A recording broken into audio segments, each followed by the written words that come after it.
Oke, baik, kita mulai ya.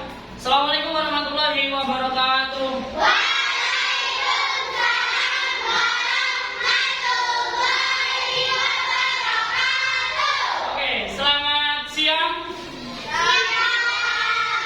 Selamat siang. Oke, jawab aja begini. Siang luar biasa gitu ya. Oke, selamat siang. Luar biasa. Oke, baik. Karena kita sekarang jam siang, sudah habis zuhur ya. Sudah terasa lapar? Sudah terasa lapar? Tadi di kantin beli apa? Gak kebagian. Nggak kebagian. Iya. Ya Allah. Sudah habis. Habis. Ya, berarti rezekinya kalian ya. Oke. Masih semangat untuk belajarnya? Masih semangat? Oke. Ya, pada siang kali ini kita akan sedikit belajar ya tentang IPA. Apa dengan IPA? Pengetahuan alam. Nanti kita akan belajar beberapa ya. Ada mata pelajaran IPA, ada mata pelajaran IPS. Ada yang tahu IPS? Ilmu sosial dan bahasa Indonesia. Ya, nanti akan kita coba kolaborasikan ya. Bisa dilihat di atas. Sebentar.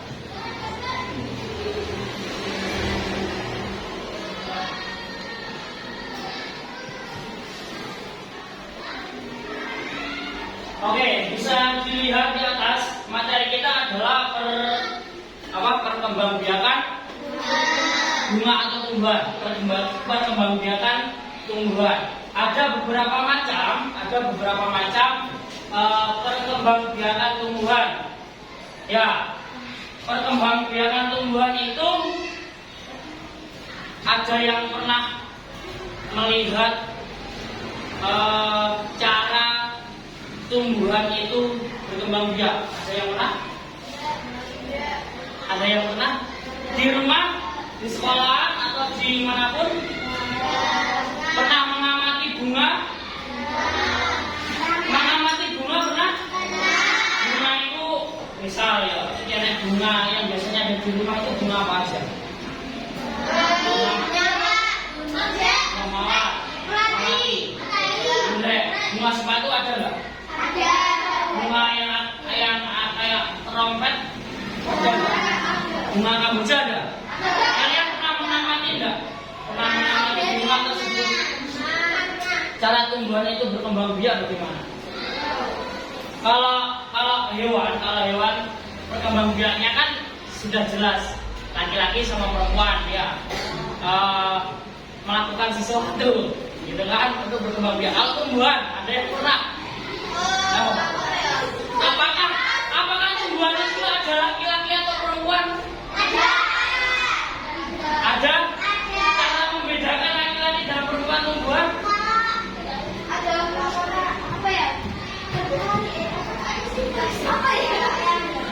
Kalau yang laki-laki serbu. Kalau yang perempuan kepala mahkota atau benang sari juga bisa ya. Benang sari. Ya, nanti ketemu nanti di situ ada proses pembuahan atau proses reproduksi, nanti akan terjadi perkembangbiakan tumbuhan tersebut ya. Ada yang tahu ini bunga apa? Bunga apa? Letaknya di mana? Ada yang pernah melihat secara langsung? Tidak ya. Oke, kita akan belajar tentang perkembangbiakan tanaman.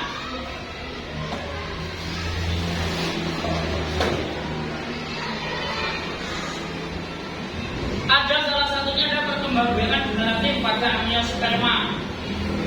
Ya, alat perkembangan pada amniosperma berupa bunga yang terdiri dari benang sari. Ya, sebagai alat perkembangbiakannya jantan dan putih, dan putih sebagai alat kembangbiakan betina. Ya. Angiosperma juga dibagi menjadi dua, yaitu tumbuhan dikotil dan tumbuhan monokotil. Ada yang pernah lihat? Maksudnya tumbuhan dikotil. Yang dikotil berkeping berapa? Yang monokotil?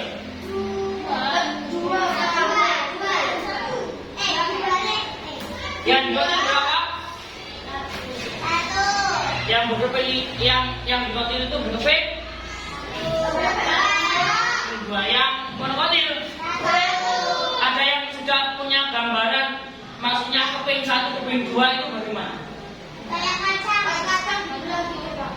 Ya, kayak kacang. Misal kayak kacang bijinya ya, yang sering dilihat itu biasanya mangga. Pernah lihat peloe mangga? Pernah belah? Dalamnya peloknya? Dalam peloknya loh. Nggak pernah ya? Ada yang pernah belah peloknya mangga? Pernah. Di situ kan ada kayak daging dan itu ada kepingan apa ya? Bahasanya itu kayak peloknya itu ada satu. Berarti kalau mangga itu jenis tumbuhan yang monokotil apa dikotil? Nah, ini tumbuhan dikotil. Perhatikan, tumbuhan dikotil disebut juga sebagai tumbuhan berkeping berbiji dua.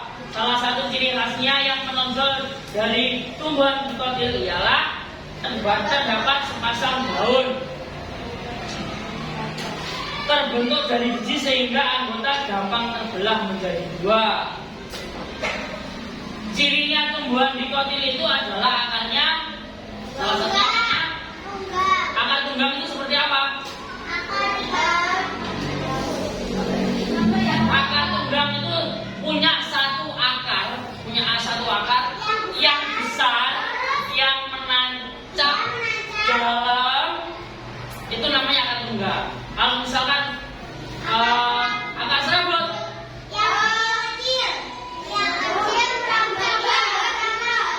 ya akarnya itu kecil-kecil menyebar, ya kayak rambut kecil-kecil dan menyebar. Ya.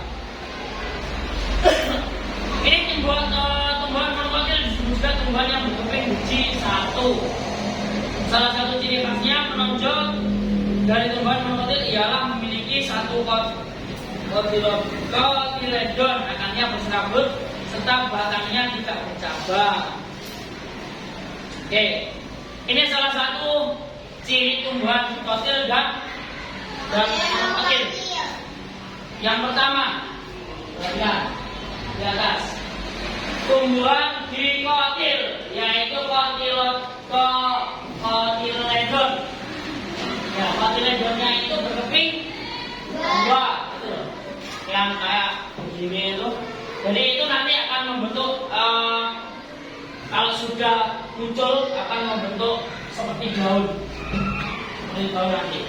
Kalau yang monokotil itu mempunyai kotiledon satu. Ya. Kemudian salah satu ciri tumbuhan dikotil dan monokotil itu adalah yang pertama, kalau di daunnya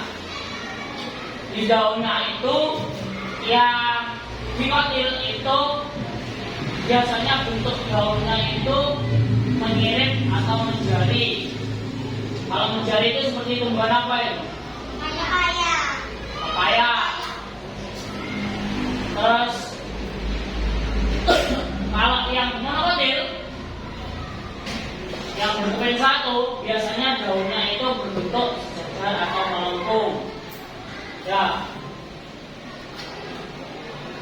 Kemudian bentuk bunganya itu yang dikotil, bagian bunganya itu biasanya kelipatan 2, 5 atau 5, 2, 4 atau 5, sorry. Untuk bagian yang monokotil, bagian bunga kelipatan 3. Kelipatan 3 itu ada berapa? 3. Terus 6. Terus 3. Terus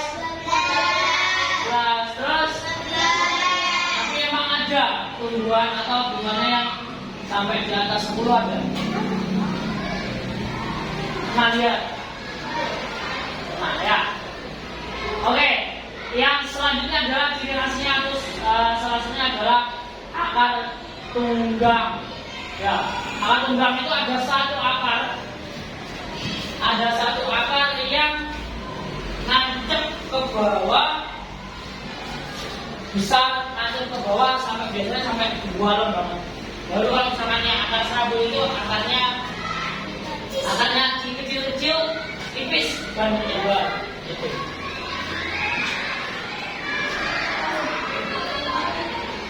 Nah, ini dia salah satu bunga. Cara pembagian bunga itu. Ada yang pernah lihat bunga seperti ini? Di mana? Di sawah. Di sawah. Di sawah yang punya bunga biasanya di rumah juga ada. Biasanya ini bunga sepatu. Ya, ada yang tahu bunga sepatu enggak? Bunga sepatu. Ya, bunga sepatu. Itu yang kepala yang kecil sendiri. Kecil, kita mulai dari atas dulu. Yang menonjol sendirian itu kepala putih. Ya. Kemudian yang tengah itu tangkai putih. Yang putih itu terdiri dari kepala putih dan tangkai putih. Ya. Kemudian yang sebelah kanan kirinya yang ada 4 itu adalah kepala sari dan tangkai sari. Kemudian ada yang merah-merah itu adalah yang merah-merah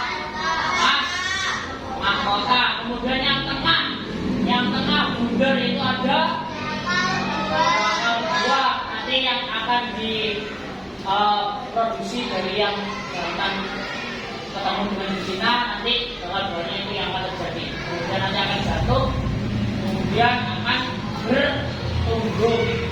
Ya. Kemudian ada dasar bunga.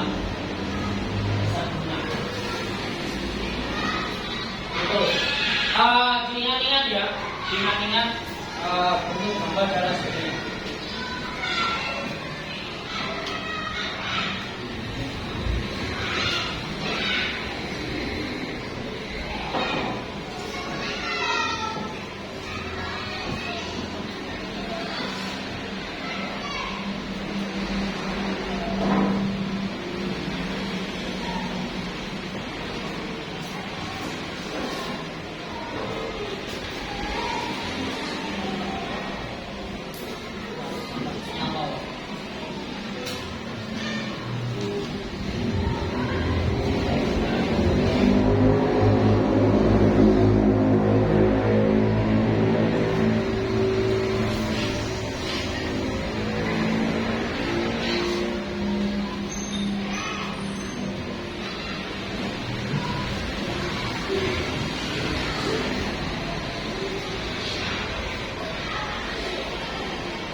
akan menjantan dan juga hidup betina. Prosesnya terdiri dari pembentukan dan pembuahan. Setelah itu akan menghasilkan buah atau biji tumbuhan. Kemudian akan menghasilkan tumbuhan baru. Ciri perkembangbiakan jenuh tadi adalah munculnya bunga. Untuk itu kita pelajari bagian-bagian bunga ya. Bagian-bagian bunga terdiri dari tangkai bunga, kelopak bunga, benang sari, kepala putih, tangkai putih, mahkota, tangkai sari, dan bakal biji. Nah, setelah kita mempelajari bagian-bagian bunga, kita selanjutnya akan mempelajari fungsi dari bagian-bagian bunga tersebut. Yang pertama, tangkai bunga. Tangkai bunga yang merupakan bagian bunga yang berada pada bagian bawah bunga. Fungsi tangkai bunga ialah penghubung antara bunga dengan ranting, dan tangkai bunga juga berfungsi sebagai penopang bunga. Yang kedua, kelopak bunga. Kelopak bunga merupakan bagian bunga paling luas yang memiliki mahkota bagi taman pengunjung. Fungsi dari kelopak bunga adalah melindungi mahkota bunga ketika masih kuncup dan akan memberikan jika mahkotanya luka. Kelopak bunga biasanya warna dan bentuknya menyerupai daun. Yang ketiga adalah mahkota bunga. Mahkota bunga yang merupakan bagian bunga yang paling indah dan berwarna-warni. Mahkota bunga sering disebut dengan perhiasan bunga. Keindahan mahkota bunga sangat menarik dan serangga ketika dan membantu proses penyembuhan. Selain untuk menarik perhatian serangga, saya menarik menyembuhkan. Fungsi mahkota yang lain ialah melindungi antara kelamin pada bunga sebelum terjadi proses penyembuhan. Selanjutnya adalah benang sari. Benang sari merupakan alat kelamin jantan sebagai alat kelamin bunga yang terdiri dari tangkai sari, kepala sari, dan sendi sari. Dan sari biasanya terletak di antara tengah-tengah mahkota. Benang sari tersusun dari tangkai sari dan kepala sari.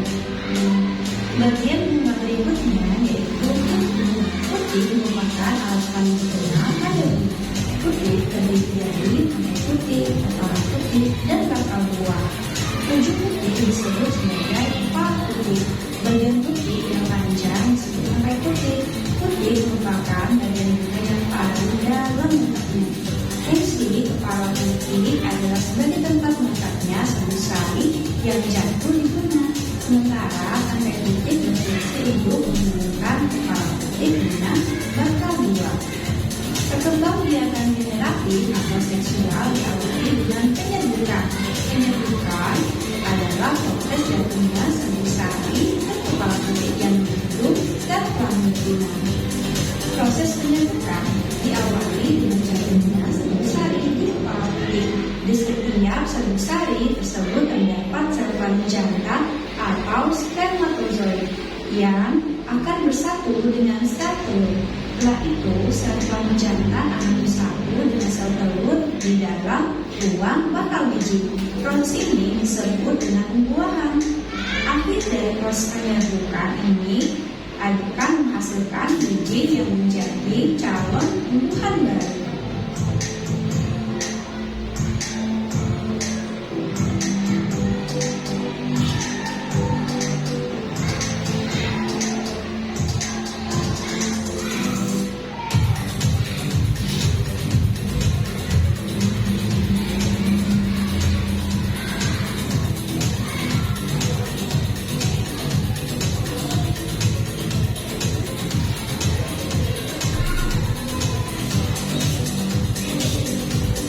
Terdapat 3 jenis penyerbukan. Yang pertama berdasarkan jenis biji tumbuhan. Yang kedua berdasarkan asal serbuk sari. Dan yang ketiga berdasarkan penyebab sampainya serbuk sari di kepala putih. Berdasarkan jenis biji tumbuhan terdapat 2 jenis penyerbukan. Penyerbukan pada tumbuhan biji terbuka dan penyerbukan pada tumbuhan biji tertutup. Proses penyerbukan pada tumbuhan biji terbuka dilakukan dengan menempelkan serbuk sari ke mikrofil. Mikrofil merupakan lubang kecil di permukaan bakal biji. tempat masuknya serbuk sari yang kemudian akan mengirim tabung masuk ke dalam bakal biji dan terjadi pembuahan tunggal. Biasanya proses penyerbukan ini dibantu oleh angin. Contoh tumbuhan biji terbuka yaitu pinus, brinjol, dana, dan pakis haji. Selanjutnya, proses penyerbukan pada tumbuhan biji tertutup. Proses penyerbukan dilakukan dengan menempelkan serbuk sari ke kepala petik. Tumbuhan biji tertutup sendiri juga dibedakan menjadi dua, yaitu tumbuhan berputing satu atau monokotil dan tumbuhan berputing dua atau dikotil. Ciri khas dari tumbuhan biji tertutup adalah letak biji yang berada di dalam daging buah.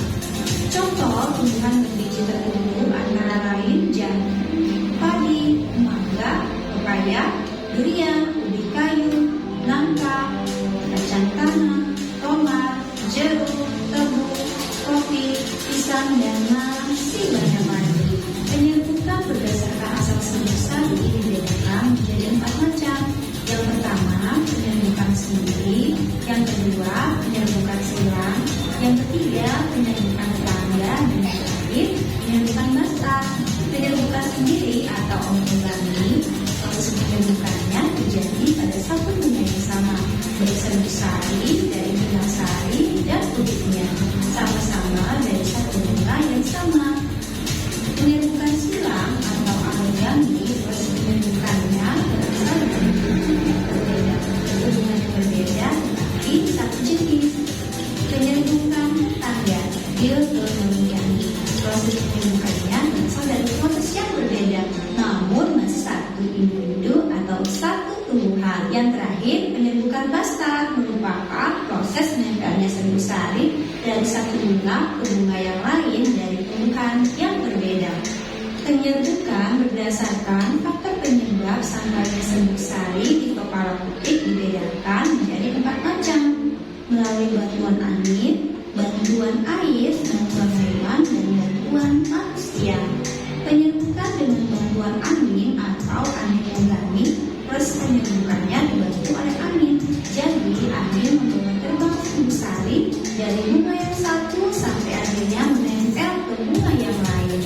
Biasanya terjadi pada tumbuhan yang tidak memiliki bunga seperti padi, jagung, dan tumbuhan. Penyerbukan dengan bantuan air atau hidrogami, proses penyerbukannya dibantu oleh air, misalnya pada eceng gondok dan juga tanaman teratai. Penyerbukan dengan bantuan hewan atau zoogami. Biasanya hal ini terjadi pada bunga dengan ukuran besar dan memiliki mahkota bunga yang mencolok sehingga dihinggapi hewan. Selain itu juga memiliki kelenjar madu dan serbuk sarinya bersifat lengket. Proses penyerbukan ini biasanya terjadi pada tumbuhan jagung, mangga, jeruk, dan pepaya. Zoogami terbagi menjadi 3, yaitu yang pertama, ektomogami. Proses penyerbukan dibantu oleh serangga seperti lalat, kumbang, dan lebah. Yang kedua, makogami. Proses penyerbukannya dibantu oleh siput atau bekicot. Dan yang ketiga, pterodermi. Proses penyerbukannya dibantu oleh kelelawar. Dan yang terakhir, penyerbukan dengan bantuan manusia. Proses penyerbukannya dibantu oleh manusia seperti pada pohon vanili dan anggrek. Terima kasih sudah belajar bersama Putri. Nanti untuk perkembangan secara vegetatif akan dibahas pada video selanjutnya. Oke, ada yang sudah paham tentang perkembangbiakan generatif siswa? Dari mana perkembangbiakannya? Dari mana? Dari serbuk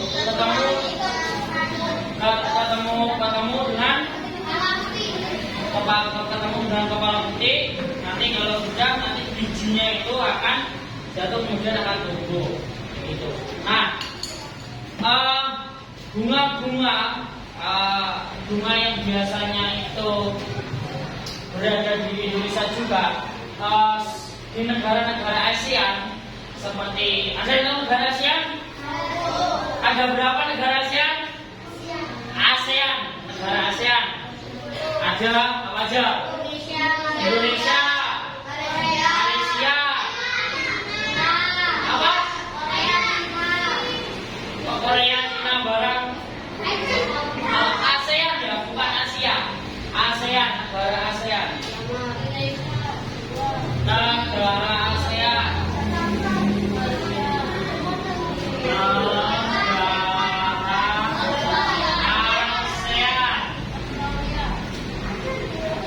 Bukan Asia. Asia. Ada apa aja negara ASEAN? Yang pertama, Indonesia.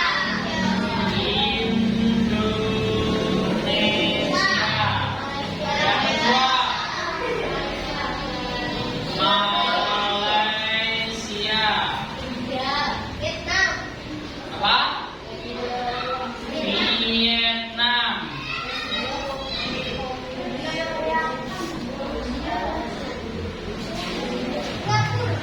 Empat.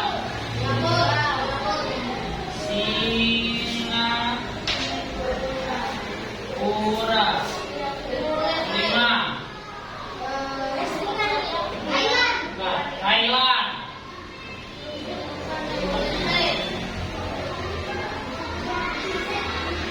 Enam.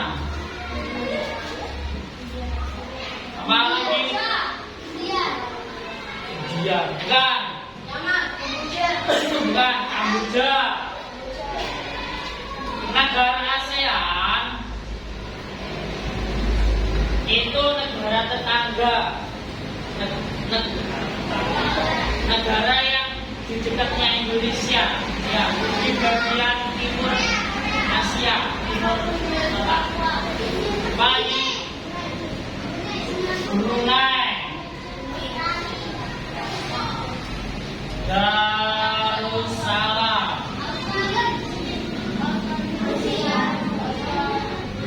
lagi kan, selalu bukan. Bukan Arab. Ya, di negara-negara ASEAN ini dia negara itu mempunyai khas bunga mereka masing-masing, atau bunga yang menjadi simbol negara ASEAN tersebut. Ya. Contoh ini bunga apa?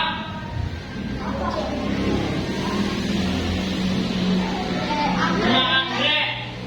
Bunga anggrek itu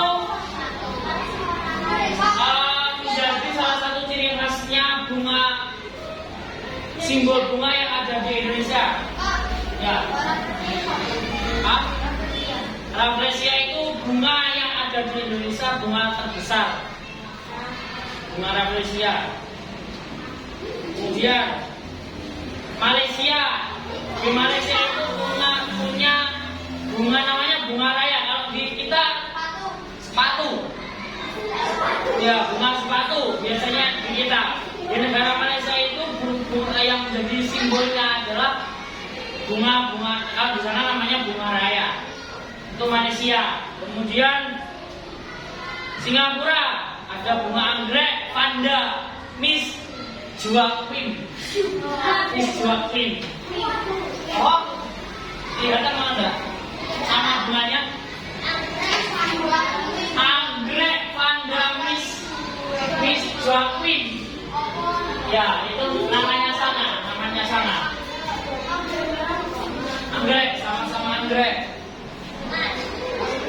Kemudian di Thailand itu ya punya bunga, apa, simbol bunga di negaranya. Apa namanya? Bunga racap. khasnya bahasanya di Thailand itu begitu. Iya, aneh bahasa. Kalau bagi kita. Kalau di Kamboja itu bunga namanya bunga rum. Ingat?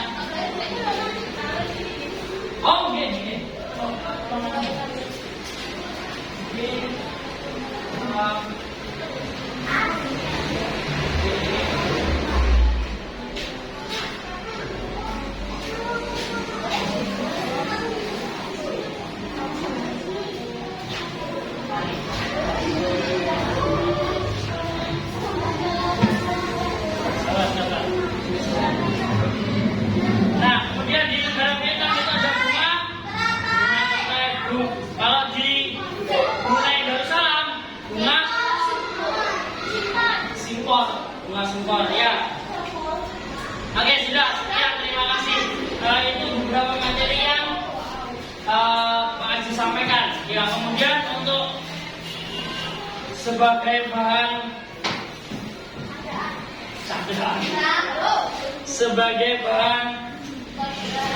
ajar bahasa Indonesia akan saya bagi satu persatu. 1, 2,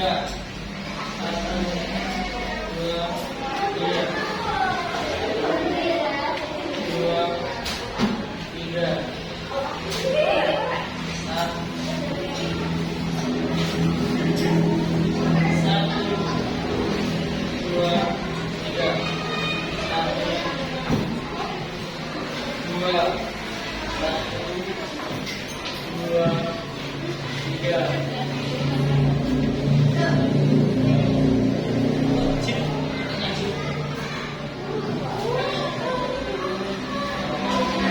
Oke, silakan dibaca sedikit. Ini ada artikel bunga yang menjadi salah satu ciri khas simbolnya negara Indonesia. Silakan dibaca dulu. Salah satunya sebenarnya ada 3 bunga, simbol bunga Indonesia itu ada bunga melati, bunga anggrek, sama bunga apa? Di sini ada, silakan dibaca.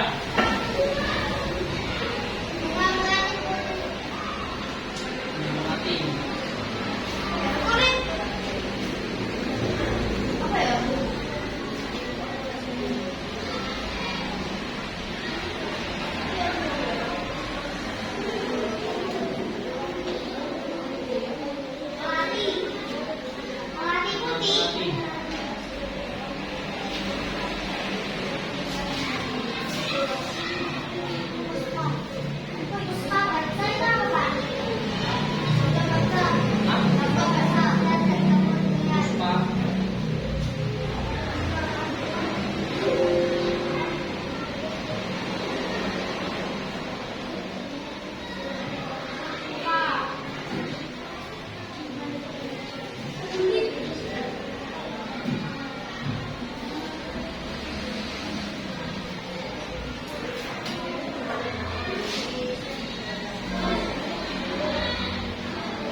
Oke, sudah selesai batiknya? Sudah, oh belum?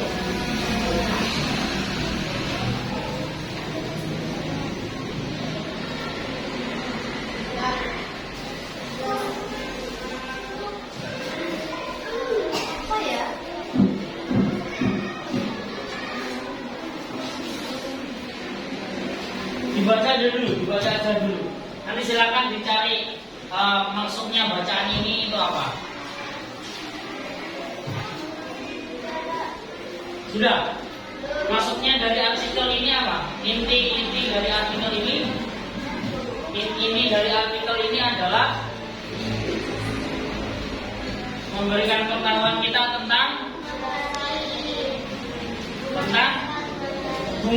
salah satu bunga nasional Indonesia, yaitu bunga melati, yang diartikan bunga melati itu bunga seperti apa? Bunga yang seperti apa? Kenapa bunga melati?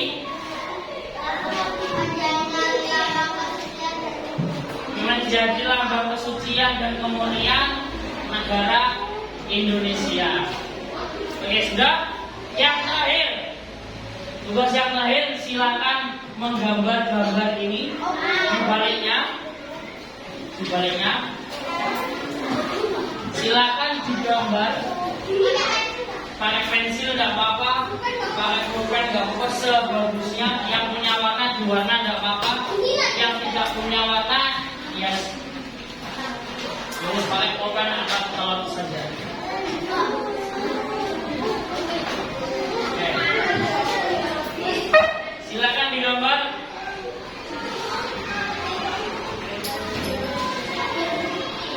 Dikasih nama, nanti dikumpulkan di Pak Haji. Namanya kamu apa? Ya kalau bisa yang bagus. Di depannya, di atasnya.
Sudah dikasih nama aja dulu, kasih nama, kumpulkan.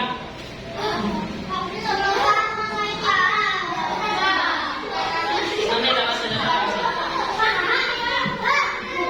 Ayo dikumpulkan. Nanti dilanjutkan nanti. Ayo dikumpulkan. Kita akhiri dulu. Dikasih nama, nanti tak bagi nanti.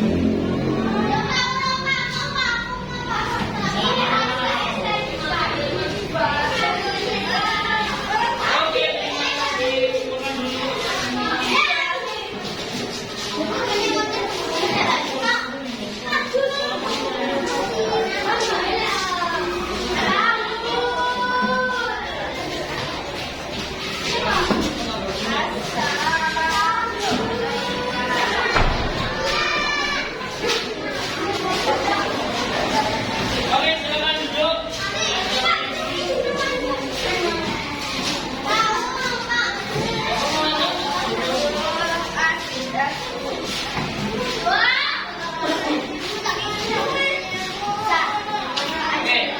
silakan duduk. Oke, silakan kembali ke tempat duduk. Baik, untuk pelajaran pada siang hari ini, saya dulu. Untuk pelajaran pada siang hari ini kita akhiri dengan baca adalah bersama-sama.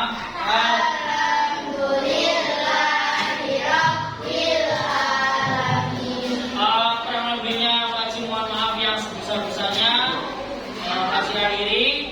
Assalamualaikum warahmatullahi wabarakatuh.